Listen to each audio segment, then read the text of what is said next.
Sir, तरुणांमध्ये आता सध्या कोरोनानंतर डोकेदुखीचे हे प्रमाण वाढलेले आहेत. लॅपटॉप, मोबाईल याचा वापर असल्यामुळे जास्त ताणतणाव निर्माण होत आहेत. तर आतापर्यंत आपल्याकडे किती पेशंट आलेले आहेत आणि याच्यावर उपाय काय आहे? कसं आहे की कोविड नंतर विद्यार्थ्यांना जी सवय लागली ती गॅजेट, कारण स्कूल बंद होत्या, म्हणजे मोबाईलवरतीच अभ्यासक्रमही राहायचा आणि त्याच्यानंतर मोबाईलचं प्रत्येकाला घरामध्ये एक मोबाईल घेणं कंपल्सरी झालेलं होतं. त्यानंतर मोबाईलच्या मुलांना जी सवय लागली ती आजतागायत ती सवयी बंद झालेली नाही आहे. तर त्याच्यामुळे काय होतं की जास्त वेळ तुम्ही मोबाईलचा वापर किंवा लॅपटॉपचा वापर केला तर त्याच्यात काय होतं की आपली डोळ्याची जी उघडझाप आहे ती काही अशी व्हायला पाहिजे ती होत नाही आणि त्याच्यामुळे डोळे कायम उघडे असतात आणि डोळ्यावरचा जो पाण्याचा पापुद्रा असतो एक, त्याला आपण टिअर फिल्म म्हणतो, ती टिअर फिल्म ब्रेक होते. तरी देखील आपण कंटिन्युअसली डोळे मोठे करून बघत असतो. तर याच्यामुळे काय होतं की त्या टिअर फिल्मचं जे फंक्शन आहे ते हॅम्पर्ड होतं. मग टिअर फिल्मचे फंक्शन काय, ते एक ल्युब्रिकेटिंग ॲक्शन आहे त्याला. दुसरं नॅचरल अँटीबायोटिक आहे.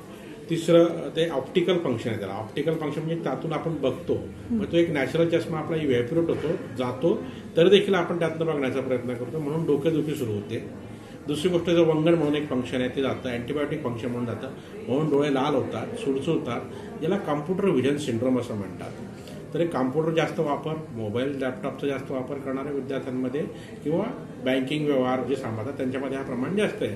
तर साधारणतः आपल्याकडे जे ओपीडीमध्ये 10मध्ये 1 ते 2 पेशंट कॉम्प्युटर व्हिजन सिंड्रोमचे किंवा जास्त लॅपटॉप, मोबाईलचा वापर करणारे आता आढळत आहेत आणि याचं प्रमाण हे दिवसेंदिवस जास्त होत आहे. पालक म्हणण्यापेक्षा शिक्षकांनी पण याच्याकडे लक्ष देणं गरजेचं आहे, कारण शिक्षक अजूनही बऱ्याचशा शाळांमध्ये मुलांना, विद्यार्थ्यांना सूचना किंवा अभ्यासक्रम, होमवर्क हा मोबाईलवरती पाठवतात. ते आता बंद केलं पाहिजे, कारण कोविड संपलेला आहे.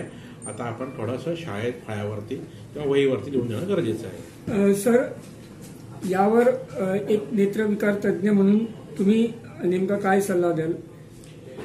जे लोकांना आता मॅन्डेटरी बाबा की मोबाईल किंवा लॅपटॉपचा वापर करणं कंपल्सरी, जसं की बँकिंग क्षेत्रात जे काम करतायत किंवा काही डे नाईट सेंटरमध्ये कुठले काम करतायत, तर अशा लोकांसाठी एक रूल असतो की दर 10 सेकंदाला तुम्ही 10 फूट दूर बघायचं आणि 10 वेळा डोळ्याची उघडझाप करायची, की जेणेकरून तुमच्या डोळ्याला एक थोडासा व्यायाम मिळेल.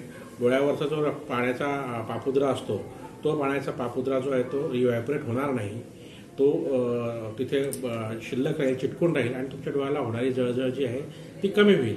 आणि दुसरं म्हणजे की तुम्हाला तुमच्या नेत्ररोग तज्ज्ञाकडनं योग्य सल्ला घेऊन डोळ्याचा काही नंबर असेल तर तो नंबर चेक करून घेणे. आणि नेत्ररोग तज्ज्ञ तुम्हाला अशा कंडिशनमध्ये एक ड्रॉप देतात, त्याला आम्ही ल्युब्रिकेटिंग ड्रॉप म्हणतो, की ज्याचा इव्हॅपोरेटिंग टाईम हा नॅचरल टिअर फिल्मपेक्षा जास्त आहे, की जेणेकरून ह्या आपल्या ज्या कामाच्या त्रासातून आपल्याला थोडी मुक्तता मिळेल. हे खरं आहे की करोनानंतर जे काही वर्क फ्रॉम होम किंवा सर्व शाळा देखील घरातून चालू झाल्या आणि ऑनलाईन टीचिंगचं फार मोठ्या प्रमाणात वाढलेलं आहे.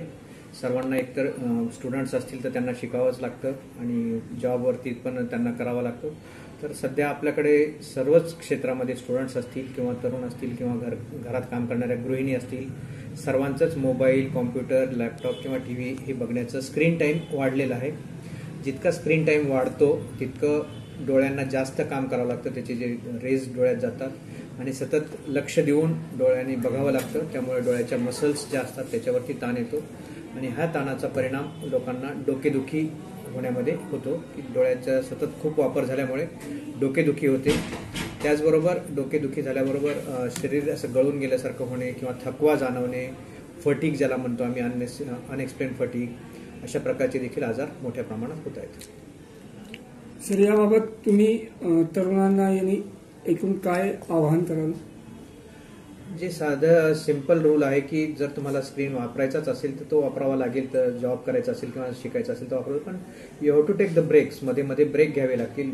15-20 मिनिटानंतर, अर्ध्या तासानंतर थोडा वेळ ब्रेक घेणे, रिलॅक्स होणे, दूरवर बघणे. सतत आपण जवळ पाहत असतो ना, तर थोडी दूर नजर टाकणे.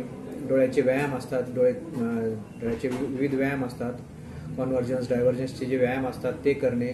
योगा असतो, डोळ्याचा योगा पण आहे आजकाल, तोही शिकवला जातो. तर असे डोळ्याचे अनेक प्रकारचे व्यायाम आहेत. त्याचबरोबर आपल्याला जे काही योग्य प्रकारचे चष्मे, जर चष्मा असेल तर त्याचाही नंबर बरोबर आहे की नाही तो चेक करणे. दिवसेंदिवस जर का तो वाढत चेंज होत असेल तर ॲप्रोप्रिएट जो काही एक्झॅक्ट लागतोय त्याच प्रकारचा चष्मा वापरणे.